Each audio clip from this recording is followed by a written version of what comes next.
ದ್ವೇಷ, ಹನುಮಾನ್ ಧ್ವಜ ಕಂಡ್ರೆ ದ್ವೇಷ, ಏನ್ ಕಂಡ್ರು ದ್ವೇಷ. ಒಂದೇ ಒಂದು ಪ್ರೀತಿ ಅವ್ರಿಗೆ ಏನಪ್ಪ ಅಂದ್ರೆ ಟಿಪ್ಪು ಸುಲ್ತಾನ್ ವಂಶದವ್ರು ಕಂಡ್ರೆ ಮಾತ್ರ ಅವ್ರಿಗೆ ಪ್ರೀತಿ. ಇದೆಲ್ಲರೂ ಕಂಡ್ರೆ ಅದು ದ್ವೇಷನೇ. ಪ್ರತಿ ಬಾರಿ ಚುನಾವಣೆಯಲ್ಲಿ ಹೇಳಿದಂತ ಪ್ರಣಾಳಿಕೆಗಳಲ್ಲಿ ಎಲ್ಲರೂ ಕೊಡ್ತೀವಿ. ರೈತರು ಅಂತಾರೆ 13 ಸಲ ಬಜೆಟ್ ಮಂಡನೆ ಮಾಡಿದಂತ ಸಿದ್ದರಾಮಯ್ಯನವರು ಗೋಗಳಿಗೆ ಕೊಡ್ಬೇಕಾಗಿರೋಂಥ ಪ್ರೋತ್ಸಾಹನ 750 ಕೋಟಿ ರೂಪಾಯಿ ಇವತ್ತವರೆಗೂ ಕೊಟ್ಟಿಲ್ಲ. ಗೋಗಳು ಕೇಳ್ತಾ ಇದೆ, ನಮಗ್ ಕೊಡ್ಬೇಕಾಗಿರೋ ಬಾಕಿ ನಮಗ್ ಕೊಡಿ ಅಂತ. ಇವರೆಲ್ಲ ನಿಮ್ಮ ಕೃಷಿ ಗ್ಯಾರಂಟಿಗಳನ್ನ ಹೇಳಿ ಒಂದು ಈ ಸಲ 100 ಜನಕ್ಕೆ ಕೊಡೋದು, ಮುಂದಿನ ತಿಂಗಳು 100 ಜನಕ್ಕೆ ಕೊಡೋದು, ಅದ್ರ ಮುಂದಿನ ತಿಂಗಳು ಬೇರೆ 100 ಜನಕ್ಕೆ ಕೊಟ್ಟು ಎಲ್ರಿಗೂ 300 ರೂಪಾಯಿ ಸೌರಿ ಯಾರಿಗೂ ದುಡ್ಡು ಕೊಡ್ತಿದ್ದಂಗೆ ಮಾಡಿದ್ದಾರೆ. ಇವತ್ತು 4 ಲಕ್ಷ ಚಿಲ್ಲರೆ ಗ್ರಾಜುಯೇಟ್ಗಳು ಪಾಸ್ ಆಗಿರೋದು, 3 ಲಕ್ಷ ಚಿಲ್ಲರೆ ಜನ ಸರ್ಟಿಫಿಕೇಟ್ ತಗೊಂಡಿದ್ದಾರೆ, ಡಿಗ್ರಿ ಸರ್ಟಿಫಿಕೇಟ್. ಕೊಡ್ತಾರೆ ಕೇವಲ 19,000 ಜನಕ್ಕೆ ಮಾತ್ರ. ಎಲ್ಲದರಲ್ಲೂ ಮೋಸ. ಕೊನೆಗೆ ಆ ಪ್ರೋತ್ಸಾಹನ ಕೊಡ್ತೀವಂತ ರೈತರಿಗೆ ನಮ್ಮ ಹಾಲು ಉತ್ಪಾದಕರು ಹೇಳಿದ್ರು, ಆ 7 ರೂಪಾಯಿಗೂ ಟೋಪಿ ಹಾಕಿದ್ದಾರೆ.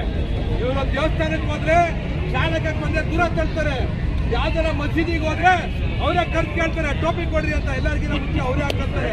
ಆ ಟೋಪಿನ ಇವತ್ತು ನಮ್ಮ ರಾಜ್ಯದ ರೈತರಿಗೆ ಎಲ್ಲರಿಗೂ ಟೋಪಿ ಹಾಕೋ ಮುಖಾಂತರ ಅನ್ಯಾಯ ಮಾಡ್ತಾ ಇದ್ದಾರೆ ಈ ಸರ್ಕಾರ. ಅದ್ರ ವಿರುದ್ಧ ಇವತ್ತು ಎಲ್ಲ ಗೋಗಳು ಬಂದು ಇವತ್ತು ಪ್ರತಿಭಟನೆ ಮಾಡ್ತಾ ಇದೆ. ನಮಗ್ ಕೊಡ್ಬೇಕಾದ್ರೆ ಬಾಕಿ ದುಡ್ಡು ಕೊಡಿ ಅಂತ, 7 ರೂಪಾಯಿ ಪ್ರೋತ್ಸಾಹನ ಕೊಡಿ ಅಂತ ಬಾಕಿ ಕೇಳ್ತಾ ಇದೆ. ಇನ್ನೊಂದು ದೊಡ್ಡ ಷಡ್ಯಂತ್ರ ನಡೀತಾ ಇದೆ.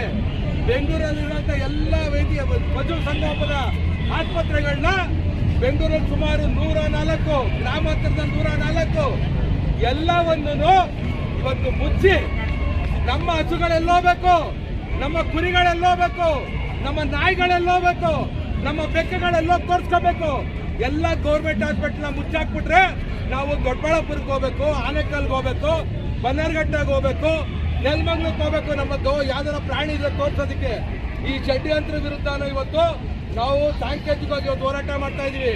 ಈಗ ತಾನೇ ನಮ್ಮ ಈ ಒಂದು ಹೋರಾಟಕ್ಕೆ ನಮ್ಮ ರಾಜ್ಯದ ಪ್ರಧಾನ ಕಾರ್ಯದರ್ಶಿಗಳಾದ ರಾಜೀವ್ ಅವರು ಬಂದರೆ ಅವ್ರಿಗೂ ನಾನು ಆತ್ಮೀಯವಾಗಿ ಸ್ವಾಗತ ಕೊಡ್ತಾ, ಮುಂದಿನ ದಿನಗಳಲ್ಲಿ ಈ ಒಂದು ಹೋರಾಟ ಬೆಂಗಳೂರಲ್ಲಿರುವಂತ ಲಕ್ಷಾಂತರ ಜನ ಹಸುಗಳನ್ನ ಕರ್ಕೊಂಡು ವಿಧಾನಸೌಧಕ್ಕೆ ಮುತ್ತಿಗೆ ಹಾಕ್ತೀವಿ.